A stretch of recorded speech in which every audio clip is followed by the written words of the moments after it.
कुछ लोगों का पूरा जीवन, उनके जीवन का एक एक अध्याय इतना प्रेरक होता है, इतना शक्तिशाली होता है कि आने वाली पीढ़ियों को उससे सीख मिलती रहती है। ये प्रेरक अध्याय कहीं और नहीं बल्कि 18वीं शताब्दी के भारत में लिखा गया था।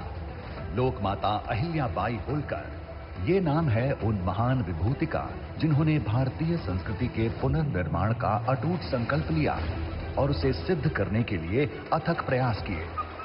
लोकमाता अहिल्याबाई होलकर का जन्म 31 मई 1725 में महाराष्ट्र के चौंडी में हुआ था। उनका विवाह छोटी उम्र में खांडेराव होलकर के साथ हुआ था, जिसके बाद उनके ससुर मल्हार राव होलकर ने उन्हें प्रशासन और सैन्य क्षेत्र में प्रशिक्षित किया। लेकिन छोटी उम्र में उन्हें बेहद संघर्ष का सामना करना पड़ा जब उनके पति खांडेराव होलकर की युवा आयु में मृत्यु हो गई। पति की मृत्यु के बाद रानी उनकी चिता के साथ सती होने जा रही थी, लेकिन तभी उनके ससुर मल्हार राव होलकर ने उन्हें रोक लिया और लोकमाता अहिल्याबाई के जीवन को एक नई दिशा दिखाने का कार्य किया। यही वो मोड़ था जहां से अहिल्याबाई का लोकमाता अहिल्याबाई होलकर बनने का सफर शुरू हुआ। इतिहास में जब धर्म, सेवा और संस्कृति की बात आती है तो लोकमाता अहिल्याबाई होलकर के योगदान को याद किया जाता है। इस दौरान उन्होंने सनातन संस्कृति की बागडोर को अपने हाथों में थामा और काशी विश्वनाथ मंदिर, सोमनाथ, अयोध्या, गया, द्वारका, रामेश्वरम जैसे पवित्र तीर्थ स्थानों का जीर्णोद्धार करवाया।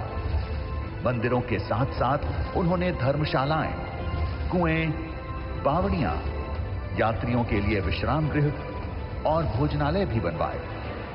लोकमाता के लिए भारतीय संस्कृति का आधार आस्था और सेवा दोनों ही थे। जब समाज में महिलाओं के अधिकारों को लेकर जागरूकता कम थी, ऐसे समय में उन्होंने महिलाओं की शिक्षा और आत्मनिर्भरता पर जोर दिया। प्रशासन के कार्यों में महिलाओं की भागीदारी को बढ़ावा दिया, धार्मिक कार्यों में उनके योगदान को स्वीकृति दिलाई। उन्होंने महिला सशक्तिकरण की दिशा में कई कार्य किए, साथ ही सामाजिक सुधार के कार्यों में महिलाओं को समानता दिलवाई। लोकमाता की सोच बेहद दूरगामी थी।